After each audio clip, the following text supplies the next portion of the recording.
Hello. Good evening.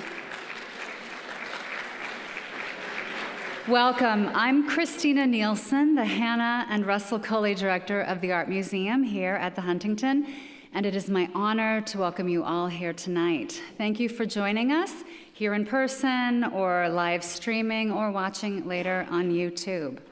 Our mission here at the Huntington is to share our world-renowned collections to support scholarship, foster learning, inspire creativity, and offer transformative experiences for diverse audiences. Who better to play with in this sandbox than Edmund de Waal? We are honored to be presenting the exhibition, The 8 Directions of the Wind, Edmund de Waal at the Huntington, on view now through October of next year, 2026. Looking across our inimitable gardens, galleries, and collections, de Waal has created 3 site-specific installations, meditations, really, on porcelain in the Studio for Lodging the Mind in the Chinese Garden, on Sanctuary in the Huntington's European Art Gallery, and on shadows at the Marsh House in the Japanese Garden. You will hear more about each of these from Edmund tonight. A few words of thanks to Sarah Taylor, Sarah Basil, and Sarah Kupsik, and colleagues in AV, Mikey and David, Education and Events for putting tonight's program together. I also extend a special thanks to all veterans on this Veterans Day. A few more things to note. While Edmund is speaking, you should have note cards in hand. If a question comes to mind, please jot it down. We will collect it at the beginning of Q&A, and hopefully you'll get an answer from him. You should also know that there's an audio guide on Bloomberg Connects in English, Spanish, and Chinese, and you were listening as you came in to part of a musical playlist on Spotify put together by Edmund de Waal and available on our website. An illustrated catalog accompanying the exhibition will arrive in June of 2026. Please watch for more information on that to come, and know that we will have a celebratory book launch with Edmund back here in late June of next year. It will feature new text, images, and anthologized voices of diasporic writers. You should also note that this week, opening at Gagosian Beverly Hills, is an installation called Edmund de Waal, If You Came This Way. It's on view from this Thursday through December 20th. And now is my great honor to introduce Edmund de Waal. Edmund is an acclaimed author and ceramicist who lives and works in London, but who honeymooned in California. Both his artistic and written practice have broken new ground through their critical engagement with the history of ceramics, as well as architecture, music, dance, and poetry. He continually investigates themes of memorial and materiality with his interventions and artworks, which are made for diverse spaces and museums worldwide, including the Rijksmuseum in Amsterdam, the British Museum in London, the Frick Collection in New York, and the Kunsthistorisches Museum in Vienna, to name just a few. He is also renowned for his best-selling family memoir, The Hair with Amber Eyes, which came out in 2010, The White Road in 2015, and Letters to Commando in 2021. He's won many awards, including the Wyndham Campbell Prize for Nonfiction from Yale University in 2015. In 2021, he was made a Fellow in the Royal Society of Literature and awarded a CBE, or Commander of the Order of the British Empire, for his services to art. And he received the Isamu Noguchi Award in 2023, and he became a Knight in the Order of Arts and Letters from the French Ministry of Culture in 2024. We are so grateful to Edmund for dreaming with us and creating his exhibition here. He reminds us of the many things we have in common as individuals and collectively, and he gives us hope by reminding us that broken things can become even more beautiful when they are mended. Please join me in welcoming Edmund de Waal.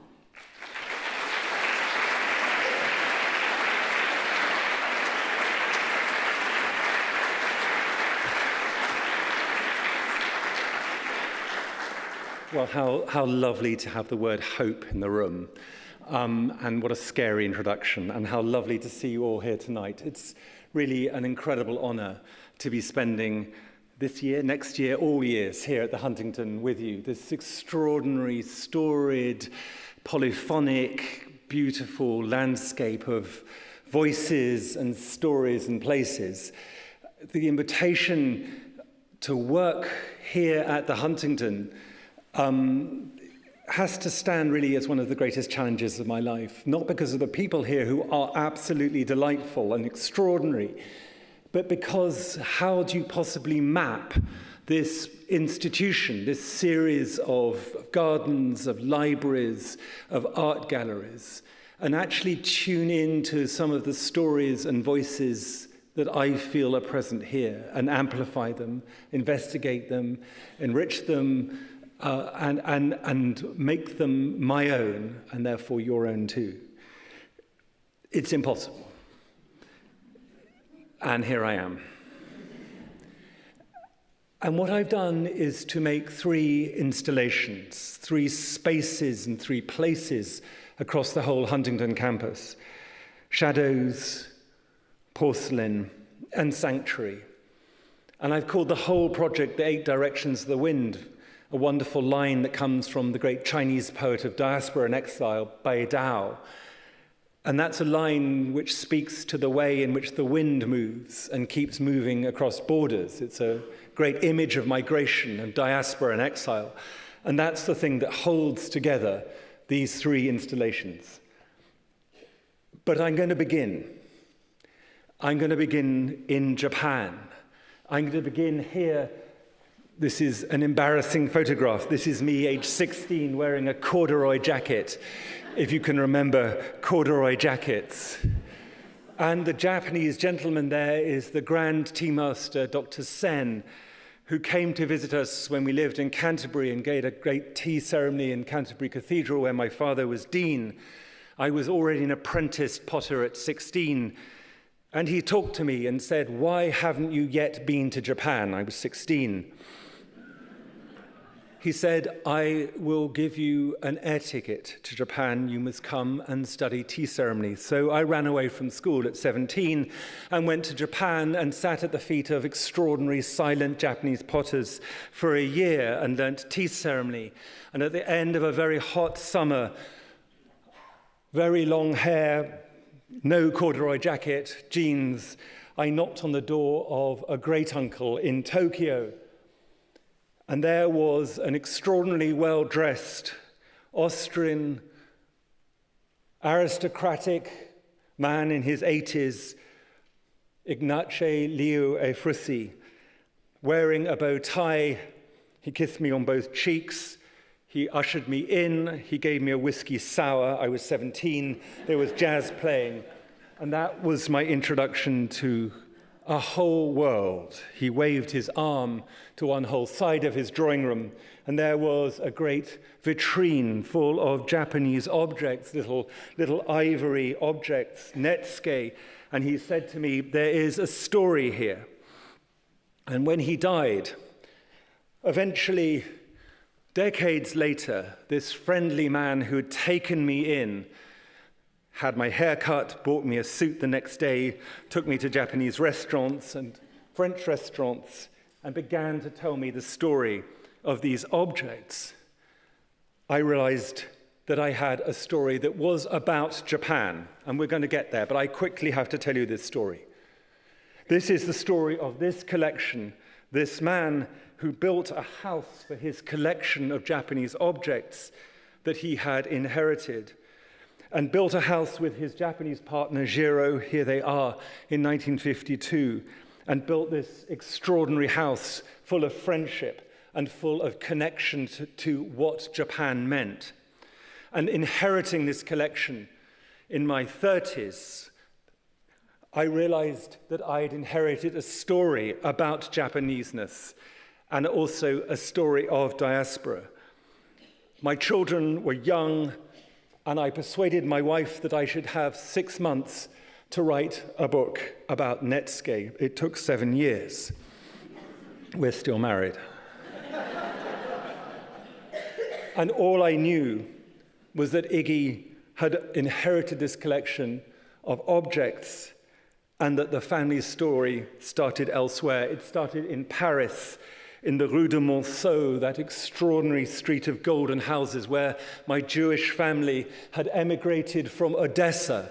They had cornered the market in grain, and like all oligarchical Jewish families, had decided to send their kids off around Europe to marry nice Jewish girls. Mine ended up in Paris, in this extraordinary house. And one of them, the youngest, here he is at the back of his friend's painting wearing a top hat, was Charles Efrussi, an extraordinary young man who collected art, who became friends and bought, in the space of 20 years, paintings that you now see in all the art galleries of Europe. This one is in the National Gallery, and I stand and weep in front of it. This one's in the Met. I wouldn't mind this one back either. And when you see this extraordinary picture, you know the story, because the story is in Proust. The story of a collector buying this extraordinary bundle of asparagus, paying too much for it.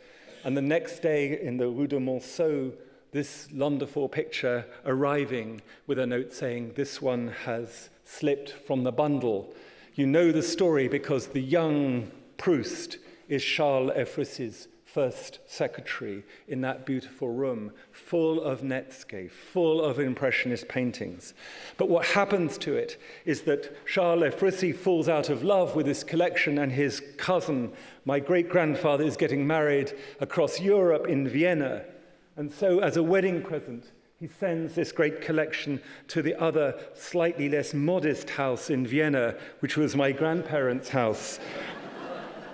This is where my father grows up, in a house with extraordinary paintings of the fall of Jerusalem painted on the ceilings. Everything is gold. This is where my great-grandfather Victor is marrying quickly the girl from the palais next door, Emmy, who wears clothes like no one else can possibly wear clothes, and has lovers, but also has children. This is my grandmother on their carriage on the Orient Express, etc., etc., etc. This is where this collection of objects become family toys and begin to accrete family stories. This is where objects and memories and people come together. This is what we're talking about. This is where my grandmother, this is the family house, moves across to the university across the road. Here she is, a wonderful scholarly woman. This is her diary of opera and music and theatre. This is how you should bring up your children. You should be ashamed. You should take them to Goethe one day, Schiller the next, Wagner the week after. I feel chagrin over the generations. And this is where the young Iggy grows up. He's going to become the next banker, but he's gay, he hates money, he runs away to New York to become a fashion designer, the worst fashion designer on the East Coast of America, he tells me. And you know what happens next. You know that in 1938, the family house is broken into at the Anschluss, that every single object is taken away, that my great-grandfather is forced onto the streets to scrub the house in front of him, there's pavements in front of him, and threatened with Dachau. You know that the family becomes part of a diaspora, that my grandfather finally escapes, but that unbelievably and tragically, my great-grandmother, that wonderful woman wearing those dresses, commits suicide. And my great-grandfather ends up as a refugee with my grandmother and my father in England with one suitcase each. And Iggy fights in the American army, and his jeep on the Normandy landings, he puts his sister's name, Elizabeth, which I find very moving indeed. And after the war, Elizabeth goes back to Vienna. She goes back to Vienna and to a ruined Palais Efrussi. Everything has been taken by the art historians of the Kunsthistorische Museum. Everything has been looted. But there she meets her mother's maid, and in the ruins of the family house, that family collection of Netsuke, born in Japan, collected in fin de siècle, Paris, playthings for a family in Vienna, is handed back to her.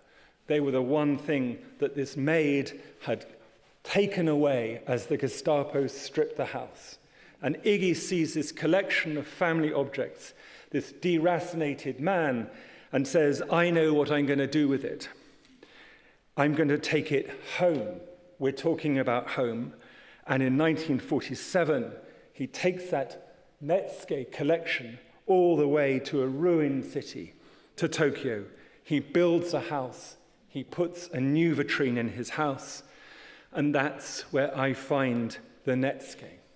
And as I say, when I bury Iggy and then finally Jiro in their Buddhist tomb and say Kaddish in a Buddhist ceremony for my Jewish great-uncle and my Japanese uncle, I find that I've inherited what?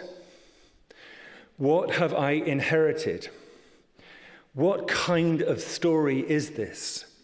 How do I make sense of that story of restitution? Not a story of being given back treasures and extraordinary paintings by Degas and Manet and property all across Europe, but being given something which has been known and handled, passed on. What I'm being given back is a way of affirming what I know as a potter, which is that actually objects hold stories, and that sometimes objects hold stories in complicated and beautiful and slow ways, and that sometimes you need to put those stories into shadows rather than the light for the people to take the time for their sight and their thinking and their understanding and their hearing to catch up with the stories they've been given. So here at the Huntington, I'm allowed to put things in the Marsh House, this beautiful, extraordinary Japanese house, and to make an installation for this year, which I've called On Shadows. So inside this Japanese house, which takes me all the way back 45 years to my first encounters in Japan, I've made a couple of installations which sit in the shadows. Here's one of them. I've called it The Narrow Road to the Deep North. It's a reference to beautiful poems of haiku by Basho. It's, as you can see, it's black porcelain. It's porcelain that I've glazed black, and black marble and silver. And these pieces sit deep inside the Marsh House in a container of black wood, scorched oak. It's a beautiful Japanese technique where you burn oak and you make a building which has this strange and very beautiful sense of shadowness. You might know that wonderful essay In Praise of Shadows by Tanizaki. And this is In Praise of Shadows by Tanizaki through the Marsh House and me. And some people are going to sit there on the bench outside and be irritated that not everything is in the light, that they can't see everything. But that's the point. Just take the time. So this is On Shadows. It's a huge privilege to be here in the Marsh House. And the second one, and I've got to speed up. I'm surrounded by clocks that are telling me everything. And I'm so jet lagged. But you're going to get more. Because the second installation is called On Porcelain. And I spent my life with this material, this white, beautiful, strange material. And I sit at my potter's wheel with my dog, who's very old. And I make pots.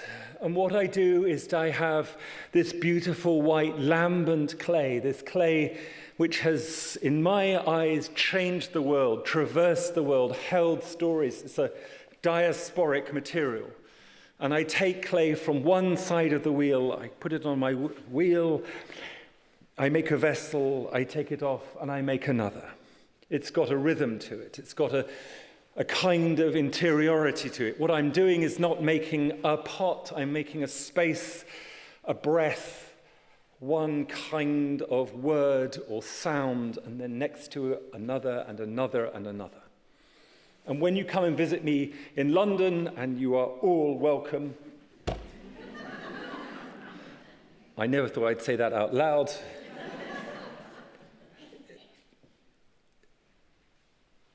Up one staircase is my potter's wheel. And up another staircase, up this one, you find more books than you can imagine, and a Donald Judd chair, which is deeply uncomfortable. And shards, broken pieces of porcelain. So I'm obsessed with brokenness. I'm obsessed with what broken stories and broken shards mean and can hold. And I'm obsessed by beginnings. So after 40 years of making porcelain pots, I decided that I'd take myself off to where porcelain began, in the hills of Jingdezhen, in China. And I'm here on a hillside trying to find a 12th century kiln, almost 1,000 years ago, where they made porcelain for the first time. And there, under my feet, I find this, a pot which is broken and fused, a pot that's gone wrong. Someone made this, and it went wrong. And I'm crying because I'm lachrymose and I'm English, and this is my epiphany that I've waited for all my life. And all the people around me are laughing because the whole bloody hillside is one whole landscape of brokenness. Because that's what pots do. They hold the possibility, this strange, extraordinary, quixotic possibility that everything breaks. Not that everything will continue intact, but everything will happen eventually and break. This is the city where it happens, Jingdezhen, 1,000 years of perpetual labor, where the streets are still full of people. I followed this man wobbling the way through the streets.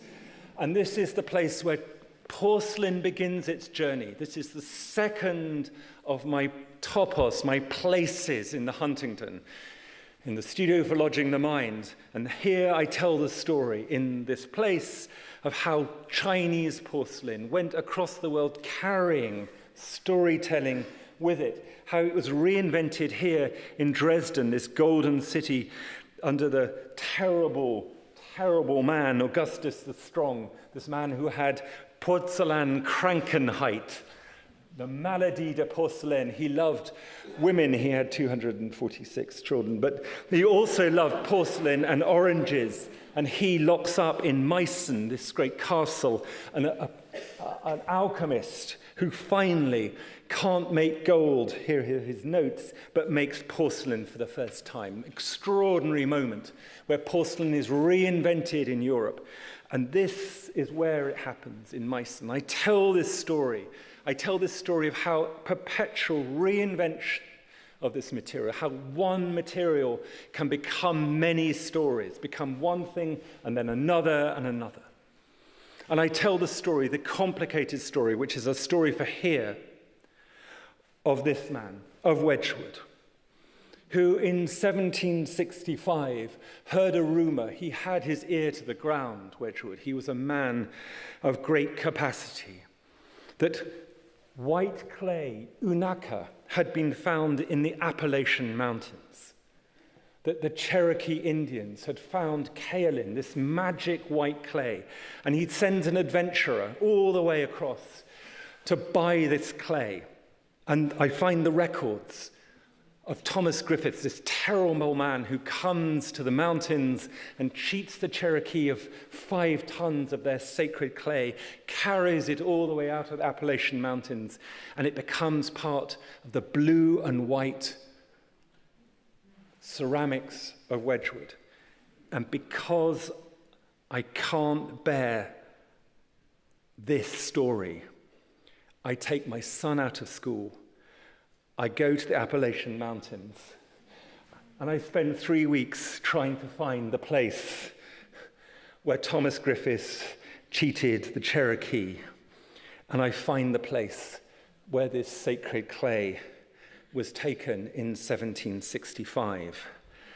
And in an act of restitution of great idiocy, I bury a piece of 18th century Wedgwood back into the hillside.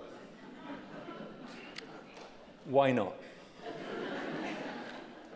So here we have porcelain, we have people.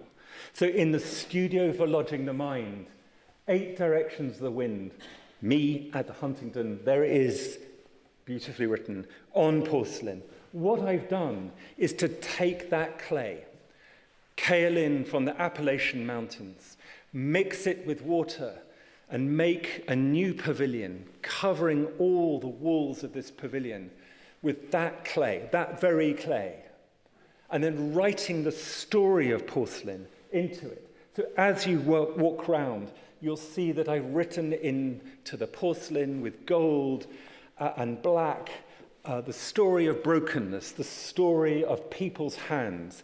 And inside, inserted into this pavilion, there are broken objects from China, from Korea, from Meissen. There are beautiful objects from Korea. Porcelain and poetry are very close here. I write into the liquid porcelain and then blow gold. Why not? Blow gold across the liquid porcelain. There's lots of gold here. Why not? And so as you move round, you'll see things, some in shadows, some in light.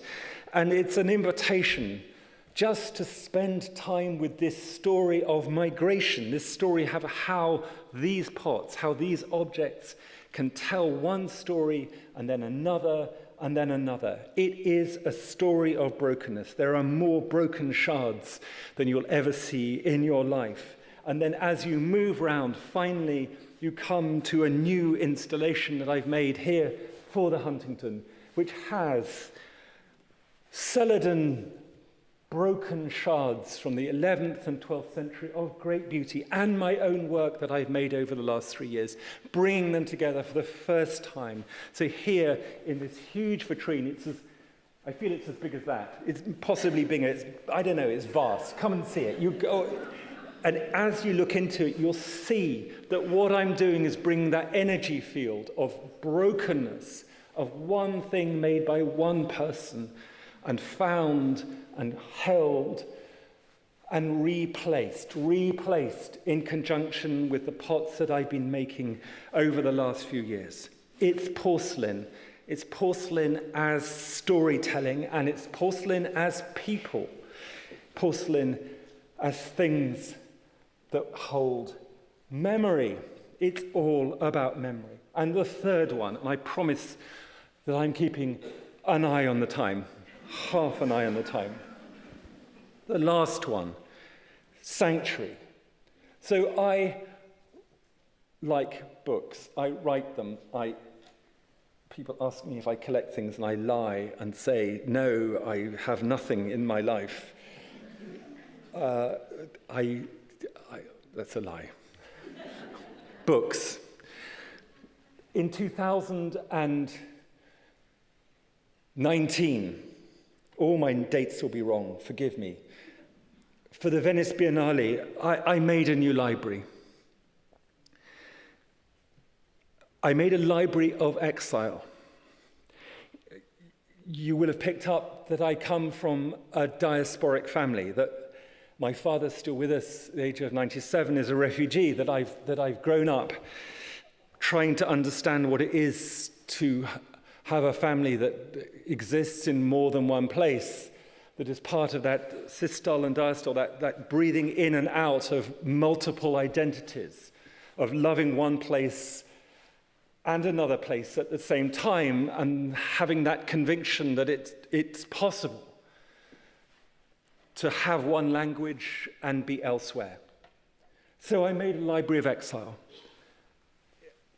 And it was a great pavilion, again using porcelain slip, into which this time I wrote the history of the destruction of libraries, of book burning, from Alexandria all the way through all the terrible litany, that threnody of places where people have deliberately burned books, have tried to destroy books and languages. That's on the outside. Inside, installations of porcelain based on a book of Psalms. Here's one, you can see it. I called the whole project Psalm. And then thousands of books written in 78 languages of all kinds of literature, from people who had been forced across the borders, from Ovid to all the way to Mandelstam, to people of the present day. And so you could find a book in any language, and people did. We had this extraordinary project which went on for 2 years, began in Venice and went to Dresden in the British Museum, and people could come in, find books, find a book plate in every book, and write their name if that book mattered to them. And on the first night, that very first night in Venice, I made a big speech, and I said, if by any chance you know that there's a book here in this library that should be here, and it isn't. If there's a book of Estonian poetry that should be here, or a book of Syrian cookery, or a book of my big speech, I will buy it, which has bankrupted me. And at the end of the project, all the library of books, with all those book plates from all those hundreds and hundreds and hundreds of people, thousands of people who went, were put on a truck and sent to Mosul in Iraq, where a great library had been destroyed by ISIS. So here is the library arriving on a truck. Here it is arriving in the library, and that's where the library is now. It's a really beautiful thing. And those installations of porcelain are scattered around the world. And that's what libraries can do. So what do I do for the Huntington? I make you a new library. I remember that the foundational act of Huntington himself was to make free libraries. Remember that. Free small libraries in Los Angeles. So what I do is to take a huge piece of oak and cover it in gold, cover it in porcelain, and write a new text across it. It's my list of all the poets who matter, who have had sanctuary in America, people who have come here and found America as their home. And so into this, I write an extraordinary litany of amazing writers who have made this place their own, and I embed it in the small library on a new library table. And here at the Huntington, for the next year, are 270 books of poetry. And each of the books of poetry comes from someone who has been displaced, but made this their home. Books of great beauty. And you can see them, and because I believe in writing in books, shame on me, but it's worth it doing here, I put ex libris plates so you too can add your name into this new library that you have here, the 8 directions of the wind. And finally, I promise you, finally, you walk from the library and you'll find in the dining room. You'll find in the dining room plates on the table. And these are Meissen plates. This is how I bought them. They're Meissen plates from 1765 that belonged to the von Klemperer family, this extraordinary, wonderful, philanthropic Jewish family in Dresden, great musicians, and they used these plates. And they were looted in 1938, and the family was scattered to the four winds. Some were murdered. And in 1945, on February the 2nd, there was the bombing of Dresden, that terrible destruction of the city, the destruction of the civilian population, appalling crime. And this whole collection of porcelain was on a truck and was destroyed. And fragments were found and put together in a box and restituted in 2010 to the family. And some of them arrived at an auction in London.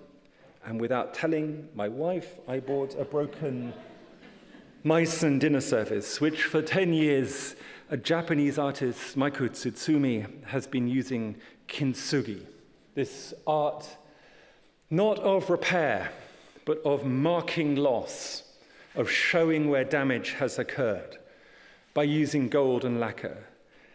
And I've shown them in the Japanese palace in Dresden. Here they are. And now for a year, you have them as your dinner service here at the Huntington. What do? What they do is to show the threads of connection across time, the threads of connection between voices and people and objects. And if anything about the Huntington rings true for me, profoundly true for me, is that this is a place of multiple voices, of multiple landscapes, but that in every place there is an opportunity to sit, to pause, and to be, which is finally, why I've made these, which are black marble benches made from Kilkenny Irish stone. And when you go and sit on them, and to my enormous pleasure, I found some of your security guards already sitting on them, and families resting too, because everyone needs a place to sit. If you look deeply into them, you'll find that there is silver embedded deeply into them. In every culture, there is this wonderful symbolic act of writing a name and putting it in a wall. A prayer, a name, a memorial. It can be whatever you want. So I have written poems into porcelain down in the studio for Lodging the Mind. And here I've written poems into silver and then deeply pushed them into the marble. So you can just feel that someone has been there before you. So I've made places of rest within your amazing place here. And what a wonderful privilege to be able to do that. Thank you so much. I've gone over time. Thank you. Thank you. I'm so sorry. I'm so sorry.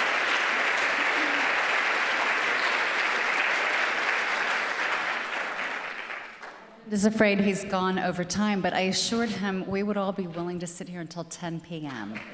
if we had that opportunity. We have plenty of time for questions. Take a deep breath and pause, absolutely. Those of you in the audience may have questions. If you've filled out cards, there will be people coming to collect them. Let me collect the clicker. While we wait for questions to be collected, Edmund, This is, yeah, we can go through. This is what's down the road. Beautiful, yes? Okay. So I have just a couple of slides to see if there's more to say about any of some of the topics that you've talked about. The first one is really about the change of material composition or the change in context.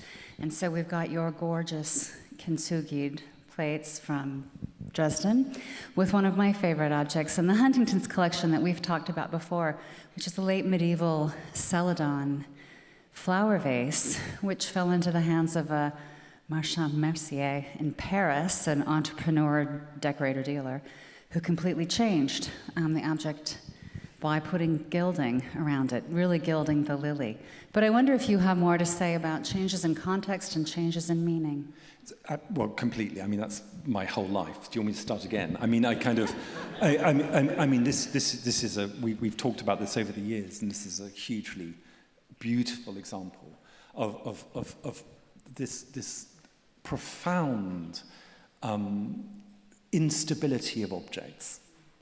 The objects inherently are the beginnings of a story, and that they you can understand it as patina, that things get deeper and richer the more times that they're handled, the more times that they're brought into new contexts. Or you can think about it as the rubbing away of storytelling. I'm the former. I believe that it can the staging of objects like this allows you to see the level and depth and passion of imaginative involvement in rethinking what an object can be. That's what curation is, for God's sake. Indeed, I think these are almost like little mini museums. They are, completely, completely. Holding a great deal of stories in memory. Let me go forward to see if there's more to say about pause or caesura or arrest in a musical score, and how your works in our European gallery or in the Japanese garden give people time to think. So we rush, don't we? We rush and rush and rush, and you see people pausing, and it's the pause to take a photograph. It's the pause to kind of create, to have an image. But one of the unbelievable, deep stories here at the Huntington, surely, is about wandering. I had this. We've talked about this. The flaneur, the person who's wandering without that terrifying kind of purposeful kind of I've got to get there quality, but actually the delight and a generative power of being able to be surprised by things that you encounter on the way. That's what these gardens do, these paths do. That's what this extraordinary transition from one country, one flora, one idea, one idiom, one century to another happens. So all I'm really trying to, it's incredible, it's only one tiny, simple idea, is give people a place to sit. Just encourage that caesura, that pause. So the black benches here in the Huntington Art Gallery. I'm waving my arms in a random way, as I have no idea where I am, possibly over there. And outside here, there's a beautiful bench, a very beautiful bench outside here. And then in the porcelain one, there's tables and chairs and paper. Why not? Why not? Indeed. My final question for you is, pretend it's 21:25, and there's a young writer or artist writing a letter to Edmund de Waal. What might he or she say? Looking back at what you've done here. Well, that serves me right, because I said to Christina about an hour ago, please don't tell me what questions you're going to ask. I said, and I quote, don't leave it in the green room. Make it live. What a question. Good God. Do I have to answer? Okay. No, you could just write it in a book. Oh, Lord. Do you know, for once in my life, I'm completely stumped. Can I take a caesura? You may. And in June of 2026, when you're back for the book launch, maybe you'll have some ideas. I'll come back to you. Fair enough. Okay, so I'm sure we must have questions from the audience. It's a delight to bring Robert Hori, a curator in our botanical gardens. Robert. Thank you, Edmund. And thank you for the wonderful installations and for your information-packed, wonderful lecture this evening. It's really a joy to hear. Can I just point out that it was Robert 10 years ago who took me and my wife on the most brilliant tour of the gardens and waved his arms and said, you know, one day you should really do something here. So, Robert.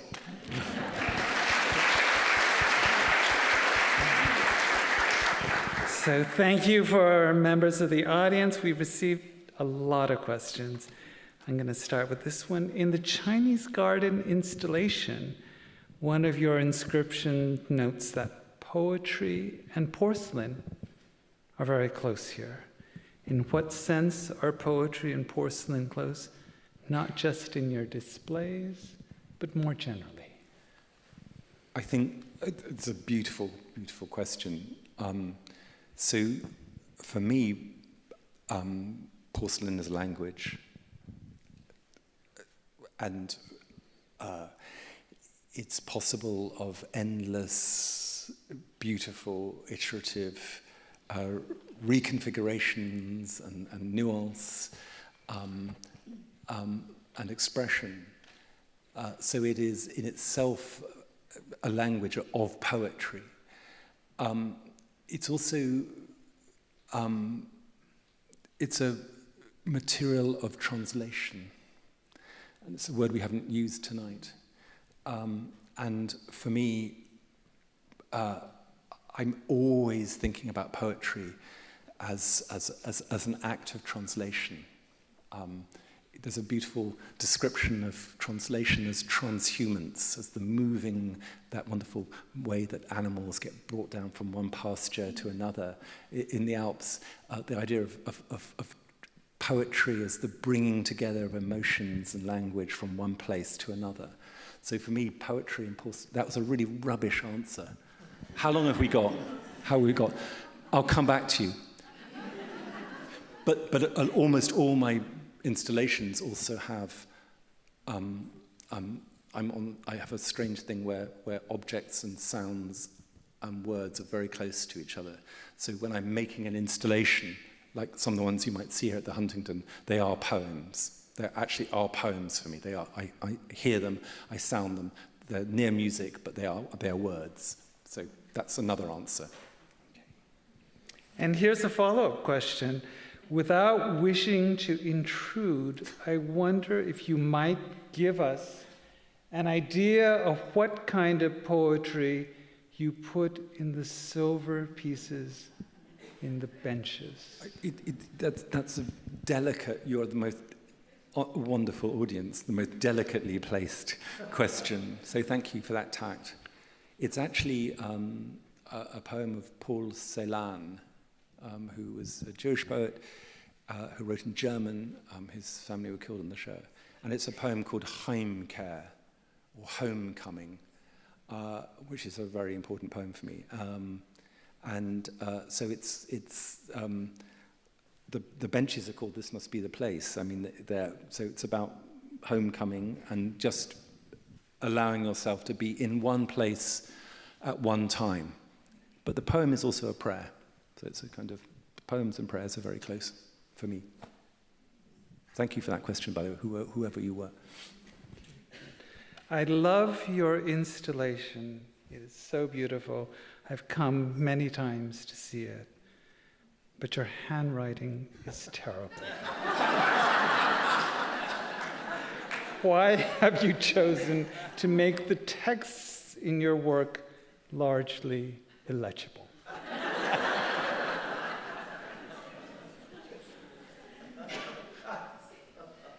It's true. It's absolutely true. So, for those who actually would like to read what I write, rather than just see my inscriptions, which are illegible, as bless you, you've actually pointed out, you can scan a QR code and read what I write. So why do I write like that? Well, it's not just an emulation of Cy Twombly. It's actually how I write. It's actually how I've always written. And of course, what it is, and this is another word we haven't used tonight, but that's what those objects were up just now. It's a palimpsest. So what it is, palimpsest is a beautiful word, and you lucky people in the library here have many incredible examples of them. Palimpsest is the writing of one text over another. And so you may see some legible, lucid bits, but you know behind that, below it, is one text on top of another on top of another. So what it is, is a palimpsest. And for me, of course, that's exactly what objects are. It begins in one place and then has one kind of language, one kind of touch on top of it, and then another, and then another, and another. So you may not be able to read it easily, but there are real words there. Great question. And this is about the Huntington and being an artist and being from UK. Henry Huntington was a great Anglophile, and this informed much of his collecting. How do you feel about being English today? So right at the very end of Letters to Camondo, the book that I'm not talking about, because I say I am half English, 1/4 Dutch, 1/8 French, and I can't remember what the other bit is, Russian, and proud of all of it. And I say I don't know where I belong. And I kind of mean that in the sense that I seem to be always on my travels. And I seem to want to keep going back to places of origin to try and understand where beginnings happen. And it could be Odessa, or it could be Jingdegen, or it could be the Appalachian Mountains, in order to try and find beginnings, in order to understand where I might be. Certainly having English tea in the Huntington, thank you, in the English rose garden, very near Gainsborough's, doesn't make me feel more English. That's a very searching question.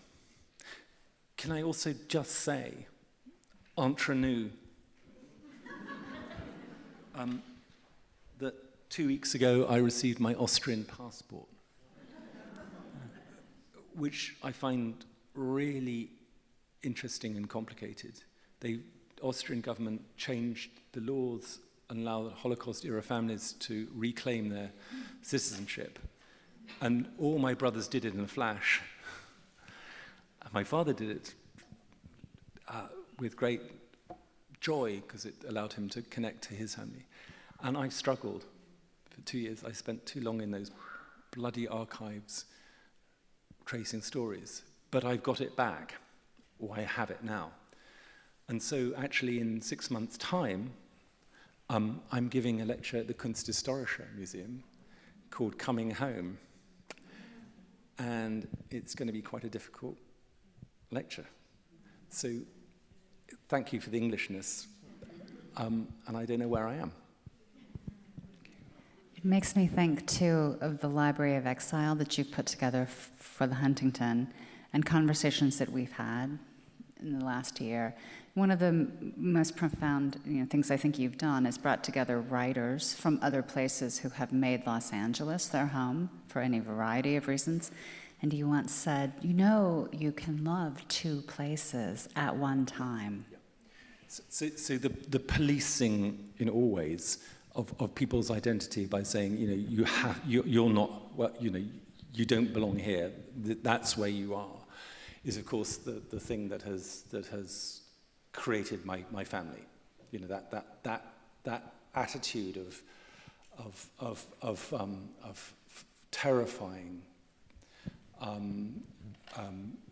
recidivism, the kind of the belief that you have to be one kind of person with one identity over here, and not some plural person who can speak many languages, who can move, who can love across borders.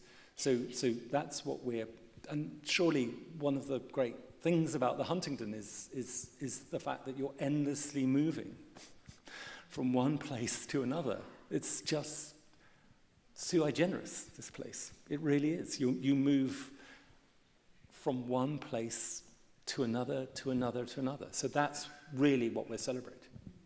Absolutely. Thank you. I think we have time for one more question, Robert. And this is from Philip Bloom, who's our co-curator on the project. For you, what is it that you can accomplish with porcelain that you cannot accomplish with writing, and vice versa?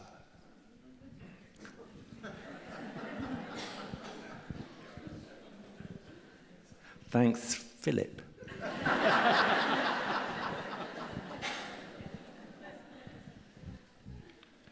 So, of course, the experience for me, the embodied experience for me is I've been making pot since I was 5 years old, with seriousness. You know, I'm 61, I think, today. Not today. No, it's not my birthday. I'm just not good at numbers. And so the experience of making vessels, making these objects out of clay, is for me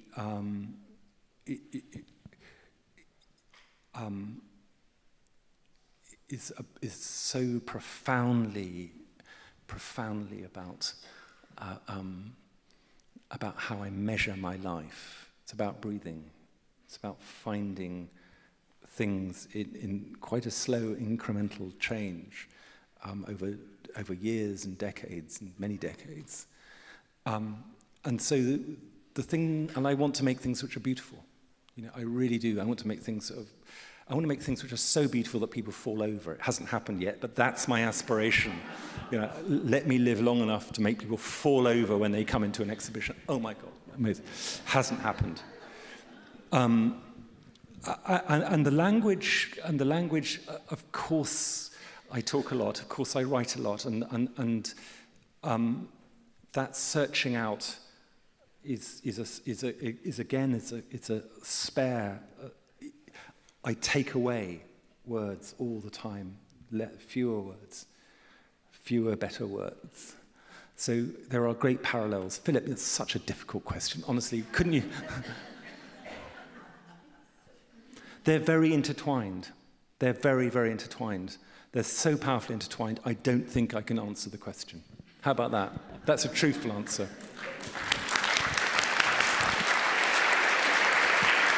Fair enough. Thank you again, Edmund. And you did make me nearly fall over when I saw In What Country Will the Rain Call You Home, so. What a fabulous. Can I allowed to say thank you to them? Please, absolutely. Thank you so much. Thank you very, very, very, Thank you, very everyone. much. Thank you. Thank you, Christina. Thank you, Robert.